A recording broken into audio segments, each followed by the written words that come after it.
प्रिय साधकों, आप लोगों को योग के कुछ ऐसे टेक्निक बताई जाएंगी जिनके माध्यम से आप हमेशा स्वस्थ और निरोग रह सकते हैं।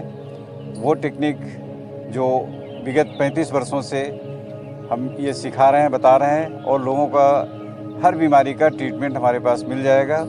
चाहे वो गठिया का रोग हो, चाहे स्पॉन्डिलाइटिस हो, सर्वाइकल हो, पेट से संबंधित रोग हो, डायबिटिक हो, ये सब रोग ठीक एक होंगे। और किस किस माध्यम से कौन कौन से आसन आपको बताया जाए जिससे कि आप हमेशा स्वस्थ रहें, निरोग रहें। मेरा नाम रणवीर बहादुर श्रीवास्तव और योग का मैं विशेषज्ञ हूँ। इस बात को मैं कह सकता हूँ कि लोगों को 100% स्वास्थ्य की एक विधा हमारे पास में है, जो अपने विवेक से मैंने कुछ उसमें सुधार किया है।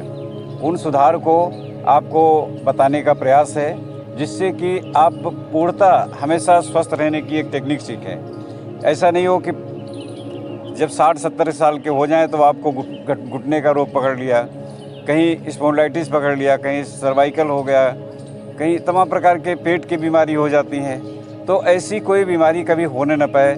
इधर हम 35 वर्षों से इस योग साधना को सिखा रहे हैं, तो कभी दवाइयों की ज़रूरत नहीं पड़ती। कभी दवाइयों की ज़रूरत पड़ी तो थोड़ा सा दवाई कभी खाया और ठीक हो गए। ये नहीं कि लगातार दवाई ही खाना है, दवाई के सहारे जीवन यापन नहीं करना होता है। तो इसमें हम सबसे पहले ओम का उच्चारण बताएंगे। ओम का अभ्यास करने से कितनी गैस्ट्रिक ट्रबल वगैरह सब ठीक हो जाती है। इसमें नाक से श्वास खींचना है और ओ 20% बोलना है, माँ 80%। इस बात को ध्यान में रखना है। जैसे नाक से श्वास खींचिए, ओ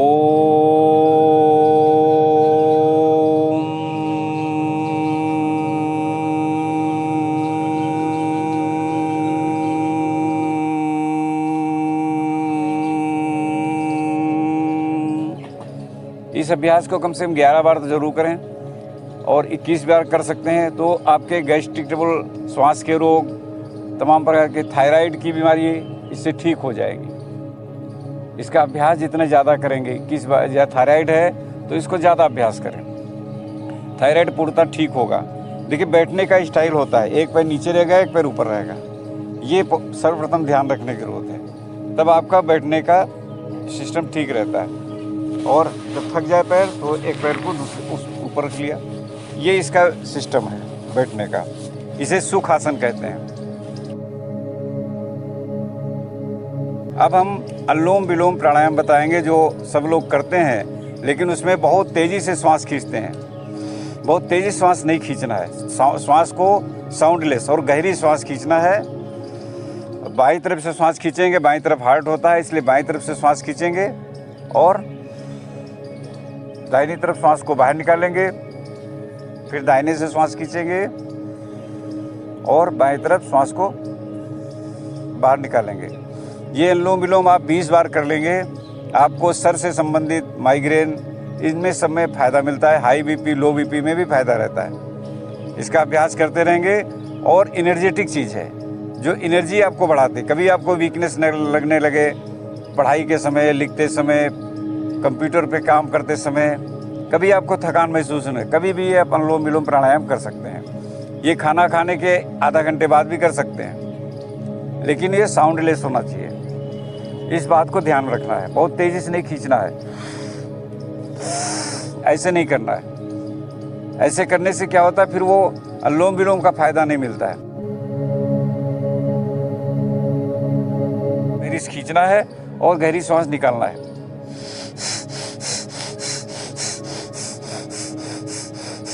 हाथ को इस प्रकार से कंडक्टर बना रखेंगे, जैसे धूल कण कुछ आ रहा है तो वो डायरेक्ट नोज में नहीं जाएगा।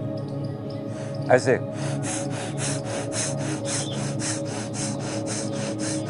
पेट को टाइट रखना है और फिर दूसरी नाक से 20 बार श्वास खींचना है।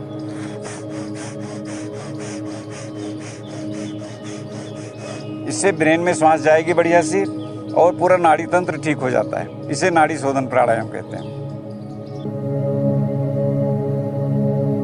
कपालभाति। कपालभाति में लोग पेट को हिलाते हैं। पेट को हिलाइए नहीं, पेट को खींचे रखना है। खींच के रोके रखिए। इसके बाद में कपालभाति।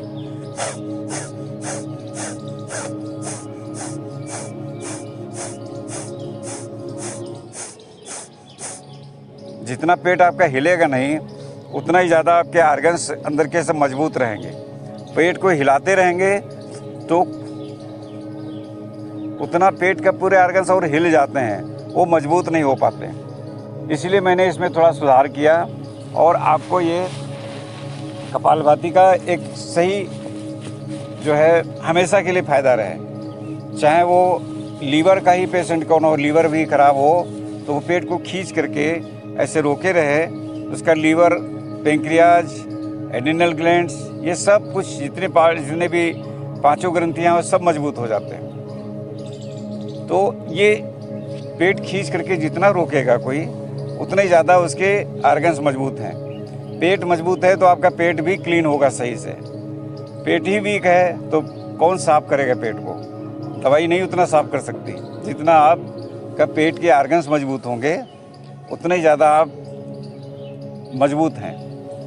मजबूती के लिए पेट को खींच करके रोकना है और हाथों को इस प्रकार से उठाना। ऐसे ये हाथ के फैट अगर किसी का है वो फैट कम हो जाएंगे और हाथ की नसें मजबूत होंगी, हाथों में कंपन आना, हाथों में कमजोरी आना, ये सब बचाव रहता है। और इसमें मुंह से श्वास को बाहर फेंकिए।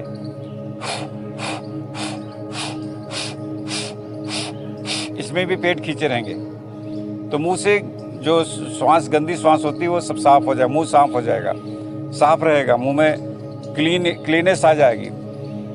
क्लीनिंग का काम करता है ये। माउथ, दांतों में जैसे पायरिया लगना, दुर्गंध आना, वो सब ठीक हो जाता है। इसलिए जो लोग इसका अभ्यास करेंगे उसको, उन लोगों को इससे फ़ायदा मिलता है। ये फ़ायदा पाने के लिए आपको ये करना पड़ेगा और आपका स्वास्थ्य भी ठीक रहेगा। और जब मुंह से श्वास फेंकते हैं तो नाक से श्वास अपने आप अंदर आ जाएगी। इसमें कुछ प्रयास नहीं करना होता कि नाक से श्वास नहीं ले रहे हैं। आप मुंह से श्वास फेंकते रहिए और नाक से श्वास अपने आप अंदर आ जाएगी और श्वास बढ़ेगी।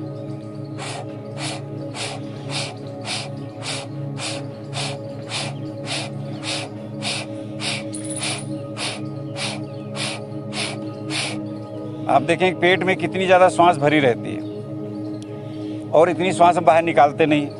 जब श्वास इतनी बाहर नहीं निकालने तो अच्छी श्वास अंदर कैसे आएगी? उसको आने में थोड़ा सा समय लगता है। फिर ऐसे थोड़ा श्वास आप साफ कर लेंगे, कार्बन डाइऑक्साइड साफ हो जाएगा, जैसे को ऑक्सीजन साफ हो जाएगा, फिर आपको प्योर ऑक्सीजन आएगा, अंदर शुद्ध ऑक्सीजन आएगी। इससे जो है आपका स्वास्थ्य जो है और अच्छा होता रहेगा। ऐसे हाथों को रोकें। कितनी सरल एक्सरसाइज, इसको बच्चे, बूढ़े, जवान सभी लोग कर सकते हैं। अपने हाथों को मजबूत करना है, हाथों की नसें मजबूत रहें और इस प्रकार से ऐसे हाथ, उंगलियों को फैलाए रखें। इन बातों को ध्यान में रखना है। बहुत सरल एक्सरसाइज हैं और ज़्यादा तोड़ मरोड़ का योग में वो नहीं होता है। ज़्यादा तोड़ मरोड़ करेंगे तो उतना अच्छा नहीं होता है।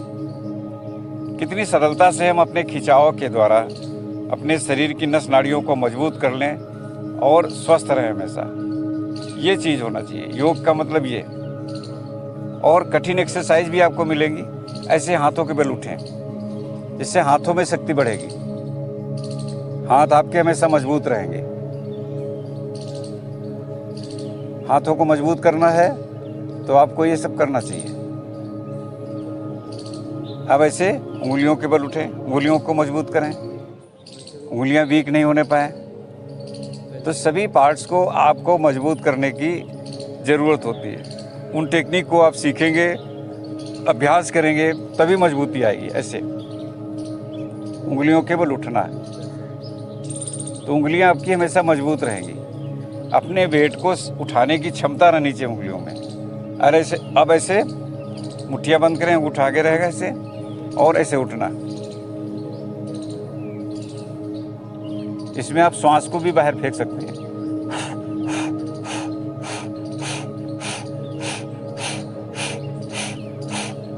ये अब हम एक भुजंगासन बताएंगे। देखिए भुजंगासन में कितनी गलती लोग करते हैं। उन गलतियों को ध्यान में रखें तो आपका इसका फायदा पूर्ण रूप से मिलेगा, परफेक्ट फायदा होगा। और अगर सही ढंग से नहीं करे तो स्पॉन्डिलाइटिस भी हो जाएगा, सर्वाइकल भी हो जाएगा। भुजंगासन करते करते, तो उसमें सुधार की ज़रूरत है। उसमें सुधार नहीं करेंगे तो उतना फ़ायदा नहीं होता। इसलिए आसन में आपको उसका सुधार करना है और सावधानी ध्यान रखना है कि कैसे हम सही आसन करें जिससे हमको पूर्णता हमेशा के लिए ठीक रहे। कभी पता लगा ये भुजंगासन करते करते आपको सर्वाइकल हो जाए, स्पॉन्डिलाइटिस हो जाए, वो उससे बचाव के लिए हम बता रहे हैं। ऐसे पेट के ऊपर लेटना है, ऐसे लेटे, पंजे अंदर की ओर, हाथ कंधे के नीचे, और इसमें सर नहीं उठाना। सावधानी ये है कि सर नहीं उठाएंगे। सर उठाएंगे तो आपको स्पॉन्डिलाइटिस, सर्वाइकल दोनों चीज़ हो सकता है। सर नहीं उठाएंगे, बस ऐसे ज़मीन की तरफ देखें और हाथों के बल उठें इस टाइप से। और इसमें और ज़्यादा मजबूती के लिए ऐसे हाथों को ऐसे उठें, ऐसे रुके रहें। जितनी देर ऐसे रुके रहेंगे, लेवल रखे बराबर, ये मजबूती के आसन। और गिनती गिनेंगे तो और अच्छा रहता है। हम 100 गिनती रुक रहे हैं कि 50 गिनती रुक रहे हैं कि 200 गिनती रुके हैं, गिनती करेंगे तो सही फायदा होता है। भुजंगासन का सही रूप। अगर इसमें सर उठाएंगे ऐसे तो स्पॉन्डिलाइटिस भी हो जाएगा। सर नहीं उठाना, सर नीचे की तरफ। ये सही भुजंगासन की स्थिति।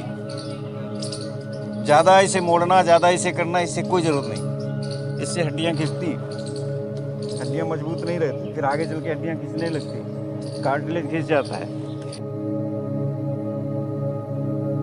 अब धनुरासन करने के लिए ऐसे पैर को पकड़ना है और सिर ज़मीन पर लगा रखें। घुटने बस उठाना है और सिर ज़मीन की तरफ रहेगा। ये सही ढंग का धनुरासन।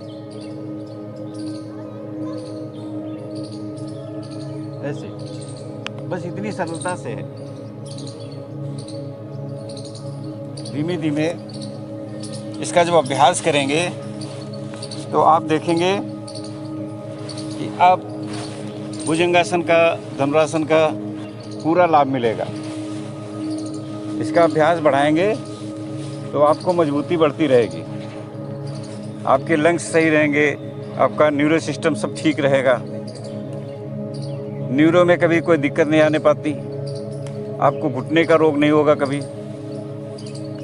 लेकिन पहले घुटने उठेंगे और सिर ज़मीन की तरफ रहेगा। इन बातों को ध्यान में रखेंगे तो आपको एक परफेक्ट हेल्थ के लिए ये आवश्यक है। अगर इतने आसन रोज़ करते रहें तो आपको बहुत फ़ायदा हो जाएगा। बहुत ज़्यादा कुछ करने की ज़रूरत नहीं। इसको गिनती से करें, 10 गिनती, 20 गिनती बढ़ाइए, आप 30 गिनती, 50 गिनती, 60 गिनती गिने और धीरे धीरे अपनी क्षमता बढ़ाएं तो 100 गिनती तक ऐसे इस प्रकार से होल्ड रखें अपने को। जितना होल्ड रखें उतने आपकी मजबूती है और आप कोई इसमें एनर्जी आपकी खर्च नहीं हो रही, एनर्जी इसमें आपकी बढ़ेगी। बाकी तमाम सी एक्सरसाइज हैं, तोड़ मरोड़ करना, हड्डियों को इधर तोड़ देना, इधर मरोड़ देना, टेढ़े मेढ़े बैठना, वो सब क्या होता है, हड्डियाँ उससे कमज़ोर होती हैं। जैसे खड़े हो गए और कमर को हिलाया, इससे कमर की बीमारी बढ़ जाएगी, पक्का है। आगे चल के, अभी नहीं तो 10-20 साल बाद, 20 साल के बाद में आपको गलत रिजल्ट मिले और स्वास्थ्य खराब हो जाए तो उससे बचने की ज़रूरत है कि स्वास्थ्य हमारा हमेशा ठीक रहे। चाहे 90 साल के हो जाएं, 95 साल के हो जाए, 100 साल तक भी एक्सरसाइज कर सकते हैं और आप मजबूत रह सकते हैं।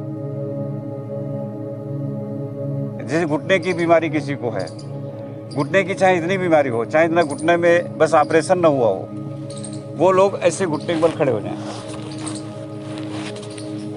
ऐसे खड़े हो जाएं और घुटने को ऐसे उठाएं किसी सॉफ्ट सी चीज़ में, आपको घुटने की बीमारी बिल्कुल ठीक हो जाएगी इतनी सरलता से। जिसके लिए घुटने की बीमारी के लिए लोग जो हैं तमाम परेशान रहते थे, घुटने का रोग ठीक नहीं होता है, पक्का ठीक हो जाएगा। बस इस प्रकार से ऐसे जितना आपको अच्छा लगे उतनी देर, 10 सेकेंड, 20 सेकेंड, इसको 100 गिनती तक भी कर सकते हैं। घुटने की चाहे इतनी, बस ऑपरेशन ना हुआ हो, ऑपरेशन हुआ वो लोग ऐसे नहीं खड़े होंगे, लेकिन जिनको ऑपरेशन नहीं हुआ वो लोग ऐसे करें, घुटने में शक्ति बढ़ जाएगी, घुटने में ब्लड सर्कुलेशन आ जाएगा। अच्छा, इसमें जो लिक्विड सूख जाता है बताते हैं, कहीं लिक्विड कुछ नहीं सूखता, शरीर में सब कुछ बनता रहता है, बस उसको क्रिएट करना मालूम हो। कैसे हम अपने को उस अंग पे हम अपना सप्लाई दे सकते हैं, ब्लड का फ्लो दे सकते हैं, और उसमें बिना किसी तनाव और थकान के, दर्द के इन एक्सरसाइज को करना है। आपको पेन लगने लगे उससे पहले आप रुक जाए। ये नहीं कि पेन हो रहा है, नहीं हम इसको करते रहेंगे, इसमें फ़ायदा होता है। आपको ज़रा भी दिक्कत लगे, थकान लगे, दर्द लगने लगे, उतना मतलब करिए जिससे कि आपको आराम मिले। ये नहीं कि आपको कपालभाति कर रहे हैं तो 100 बार कर रहे हैं, 500 बार कर रहे हैं, 1000 बार कर रहे हैं, फिर क्या होता है उससे फिर जो है वो और वीकनेस आने लगती है। एक आप धीमे धीमे स्टेप बढ़ाएं और आप हमेशा स्वस्थ रहने की टेक्निक को ध्यान में रखें। कोई भी एक्सरसाइज अगर 20 सेकंड करते हैं तो वैज्ञानिकों का अध्ययन है कि 20 सेकंड की एक्सरसाइज कोई भी होल्ड रखेंगे वो आपको हमेशा फ़ायदा करेंगे। और उसको आप 20 सेकंड के 40 कर सकते हैं सेकंड, 60 कर सकते हैं, लेकिन 20-20 सेकंड ही रोकें। इससे हमेशा आपको ठीक रहें, कभी बीमारी नहीं आने पाती। इसलिए वैज्ञानिकों ने ये अध्ययन किया। अब हम एक आपको आँखों की एक्सरसाइज बताएंगे। देखिए, आँखों की बीमारी पक्का ठीक हो जाएगी, आँखों में बीमारी नहीं आएगी कोई। क्यों? कि आप आँखों को सही ढंग से एक्सरसाइज दे रहे हैं। और अभी तक आपने देखा होगा कि लोग आँखों को केवल इधर घुमाते हैं, उधर घुमाते हैं और ऐसे ऐसे करते हैं। इससे नहीं होगा कुछ। आपको क्या करना है, इसमें हमने नया कुछ अनुसंधान किया। इस अनुसंधान के द्वारा लोगों के स्वास्थ्य को हम, चाहे कोई भी बीमारी हो, उसको ठीक करने की क्षमता है। ये एक हम 35 वर्षों से इसी अभ्यास पे लगे हुए हैं और एक संस्थान से नहीं सीखा, मैंने 20 संस्थानों से सीखा होगा। उसमें से हम अपना निष्कर्ष निकाल करके उसका अनुसंधान किया और लोगों को फ़ायदा देने का प्रयास किया और फ़ायदा मिलता है। क्या करना, आँखों की एक्सरसाइज में केवल होल्ड रखना है। आप लेफ़्ट साइड में देखेंगे और ऐसे आँखों को रोके रहें। कितना आप रोक सकते हैं? 10 सेकेंड, 20 सेकेंड केवल। और आपकी आँखों की नर्व्स जो हैं सब मजबूत हो जाएंगी। आँखों की बीमारी हमेशा के लिए दूर रहेगी। इस प्रकार से दाहिने तरफ ऐसे देखें। इसे 4-5-6 स्टेप हम बताएंगे भी सब, और ऐसे देखें और रोकें तो आपके आँखों की न्यूरॉन सब मजबूत हो जाएंगे। तो आँखों में विटामिन सही ढंग से आने लगते हैं। इसका अभ्यास करेंगे जो लोग, उनको फ़ायदा मिलता है और वो ये फ़ायदा सबको मिलता है। जो लोग अभ्यास करें सबको फ़ायदा हुआ है। और ये आँखों की एक्सरसाइज, जब आँख अस्पताल में जाते हैं तो मशीन लगा करके इस बात को कहते हैं कि जिधर वो चल रहा है उधर देखना है, उधर देखना है, फिर उधर देखना है। उसमें आँखों चलाने की एक्सरसाइज है, लेकिन होल्ड रखने की एक्सरसाइज नहीं है। और उसमें एक मशीन में देख रहे हैं, किसी कंप्यूटर में देख रहे हैं, तो वो आँखों पे उसका उतना अच्छा असर नहीं होता है जितना अच्छा असर ये नेचुरल चीज़ है। ये फर्स्ट नंबर, सेकंड नंबर हो गया। अब थर्ड नंबर में ऊपर देखना है, आई ब्रो के पास ऐसे देखें तो आपकी जो दूरदृष्टि की बात है वो फ़ायदा मिलेगा। और थकान लगने लगे आँखों के पास में तो आप थोड़ा रुक जाएं। शुरुआत में थकान लगेगी जल्दी, लेकिन जो जो आँख मजबूत हो जाएंगी तो आपको ये थकान नहीं लगेगी। फिर इसके बाद नोज़ के अग्रभाग पे देखेंगे, इससे नज़दीक की दृष्टि अच्छी रहती है। और जिसको आँख का ऑपरेशन हुआ हो, लेंस पड़ा हो, वो लोग होल्ड नहीं रखेंगे। इस बात को ध्यान में रखना है। ये नहीं कि लेंस जिसको पड़ा है वो भी आँखों को ऐसे रोकेगा, उसको फिर उतना फ़ायदा नहीं होगा, उसको दिक्कत लगेगी। इसलिए बताने का प्रयास है, ठीक है। आँखों की एक्सरसाइज इस प्रकार से अपने नोज़ के अग्रभाग पे देखें ऐसे। जब आपको थकान लगने लगे आप वापस आ जाएं। 10-20 सेकंड से ज़्यादा इसको करने की ज़रूरत नहीं रहती। ऐसा नहीं फ़ायदा होता है तो उसको हम ज़्यादा कर लेंगे, इसको 1 मिनट रोकेंगे, नहीं ज़रूरत है। 20 सेकंड ही रोकेंगे, बस पर्याप्त फ़ायदा होता रहेगा। इसके बाद में आँखों को गोलाई से घुमाना, ये तो सब लोग सही करते हैं, गोलाई से घुमाना। अगर आँखों में वीकनेस है तो गोलाई से आँख नहीं घूमती, कहीं उसमें व्यवधान लगेगा। ऐसे गोलाई से घुमाना है 5-5 बार, 10-10 बार। आँखों की ऐसे एक्सरसाइज कर लें तो क्या कोई आँखों में बीमारी कभी आ ही नहीं सकती, ऐसा समझ लो। इसके बाद में बहुत दूरदृष्टि के लिए एक एक पत्ता आपको सही दिखे, इसके लिए आँखों को खोलना बंद करना है। आँखों में ड्राइनेस आ जाता है, आँखों में सूखापन आ जाता है, कहीं पढ़ते पढ़ते, कंप्यूटर पे काम करते हुए या वैसे ही आँखों में एक ड्राइनेस लगने लगता है, उस समय आप आँखों को खोलना बंद करना है। ऐसे ऐसे आराम से आँखों में एक तरलता आ जाती है, और ये तरलता आने से फिर आपको आँखों में अच्छा महसूस होता है।